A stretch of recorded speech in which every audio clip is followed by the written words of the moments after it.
What's up, guys? It's December 9th, and it's Newswave time. So the first thing we're gonna talk about today is a little company called Ubisoft. You guys might have heard of them. They do Assassin's Creed, Watch Dogs, a couple other games, obviously. But they've actually been fined at this point for something that's a little sketchy, a little shady on their part. They're doing something called insider trading.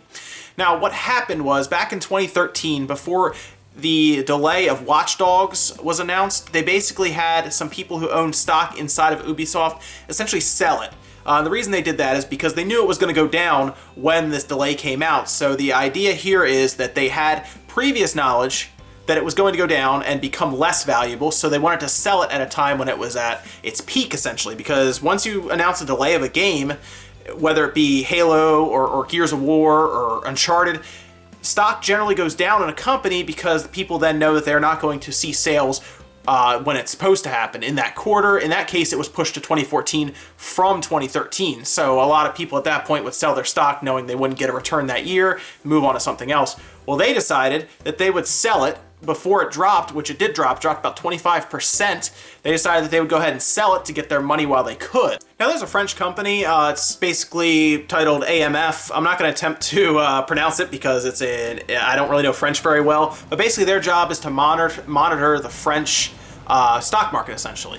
Now, what they did was they basically accused Ubisoft CEO and then 4 other managers that they did this on purpose. You know, they sold it off at the perfect time, of course, before this announcement came out that it was being delayed. And what happened was it was actually ruled in the AMF's favor, and now those 5 are basically being punished with different fines, and they add up after you change currencies and everything, convert it to about $1.26 million in US money. And it's basically divided between them, where the CEO is going to pay the most, and then it goes down from there. And of course, they're appealing it, but it looks really bad for Ubisoft. And there's another thing going on with Ubisoft right now. If you haven't been following this story, it's very interesting.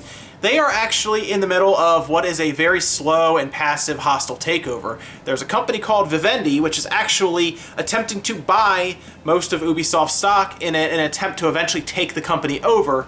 Now, when you do this, a hostile takeover, you can either do it very slowly like they're doing, or you can do it all at once. What Vivendi said is they are going to slowly buy the stock as they have extra cash flow, and then eventually, basically they're investing in Ubisoft to eventually completely own it.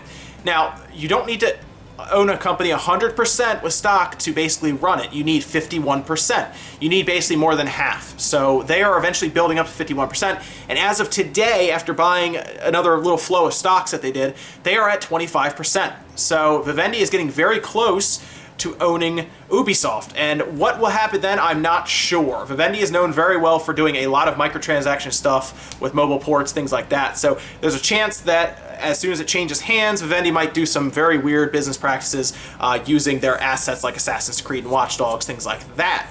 But it's still a ways to go. It'll still be like at least a year or two before they get to that 51% share, unless they can find someone who owns a large amount, pay them out in cash essentially, and then take Ubisoft overnight, essentially. Now, I don't know if they'd be able to do that anyway, because they said they're using extra cash as they have their cash flow coming in, just essentially to invest in it. And their shareholders aren't happy about it, so they better know what they're doing here. But it looks like that they are still, this has been going on for about 2 years now, so this is going to keep going on. But it looks like they are making strides to eventually take over Ubisoft, which is a little worrying, especially if you're a fan of things like Assassin's Creed, Watch Dogs, stuff like that. And in a very quick piece of news, Kojima actually came out in an interview, talked about his relationship with Guillermo del Toro, said that they are collaborating heavily on Death Stranding. There are a couple people who weren't sure if they were going to be collaborating on this game, but once the trailer came out, you could see that it was clearly Del Toro as a character. And basically at this point he came out and said, yes, they're collaborating heavily.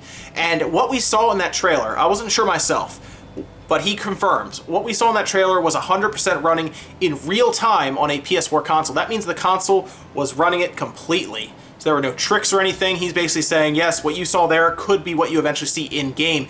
He went further to say he wants the graphics to be as photorealistic as possible, and he's thinking the graphics will be even better than what we saw in that trailer, which the graphics in that trailer were insane. You could see the guy's mustache hairs, strands of hairs and everything. It was ridiculous. But Kojima seems to think they can get more out of the PS4, squeeze more power out, and make it look even better. So we'll see, but it looks like him and Del Toro are collaborating much like they did with PT and what they were going to do with Silent Hills, so that's very cool to see. And since we're a couple weeks into December now, or a week in December, a lot of sales numbers are starting to come out for November, because November a lot of games are released, and we're getting some stats now basically, and some of them are kind of disappointing for a lot of the companies.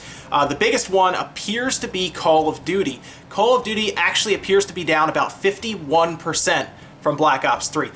This probably isn't a big surprise to most of us, because we all saw the reaction that Infinite Warfare got when it came out on YouTube. We saw that trailer that had ridiculous amounts of dislikes, and a lot of the community just seemed to have not hatred but disdain for the series going further into the future. A lot of people seem to want them to go further back into the past. That's why the Legacy Edition sold so well, because it came with Modern Warfare Remastered.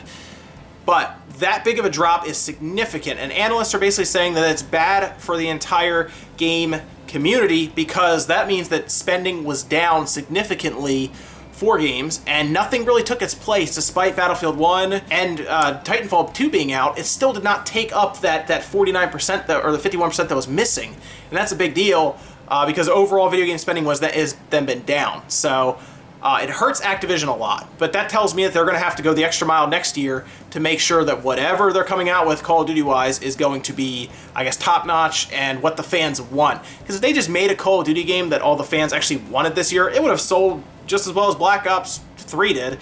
And their other issue is they're still another year off from the next Black Ops franchise. If there's anything that would actually help them sell Call of Duty, it's Black Ops, and they cannot, I don't think they'll rush it to next year, because obviously Treyarch is not scheduled for next year, they're scheduled for the following year. So Activision might be in some trouble with Call of Duty. They're going to have to really pull out all the stops next year. Another game that had disappointing sales, but only in one region, was Final Fantasy 15. Now, we all know that Final Fantasy 15 has sold well all over the world. The United States has sold great. They've hit 5 million units shipped. That's awesome. However, in the Final Fantasy's essentially home country, Japan, they have sold poorly, very poorly. Now, they came out with stats, said it was about 650 or so thousand units shipped and sold, which sounds good. However, it's less than half, or about half, of what Final Fantasy 13 sold. This is going to be the worst sold Final Fantasy since Final Fantasy V in Japan. Final Fantasy V, the one back on the Super Famicom.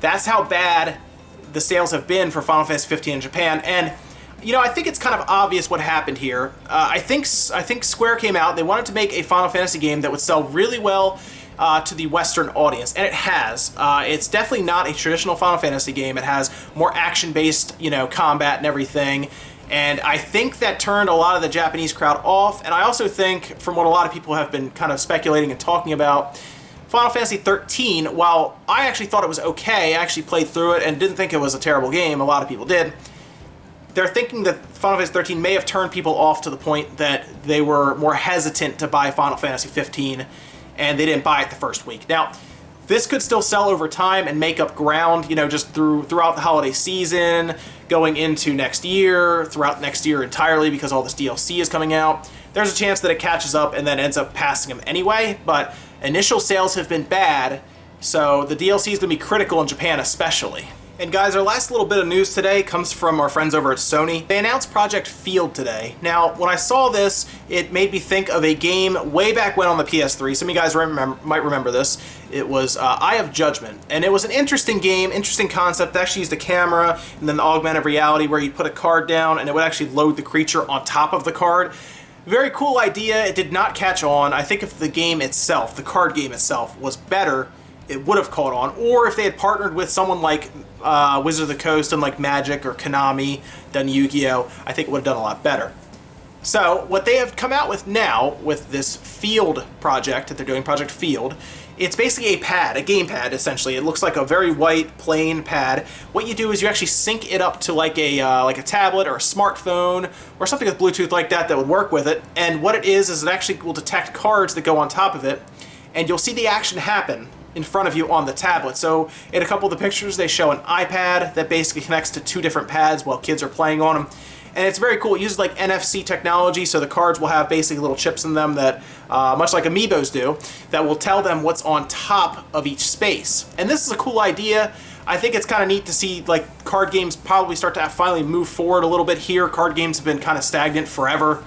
And if they could work in something like Yu-Gi-Oh, for example, into this, that would actually be the biggest thing ever. I think that's what everyone thinks about when they see this, is Yu-Gi-Oh, since, you know, they put the cards down and the monster shows up.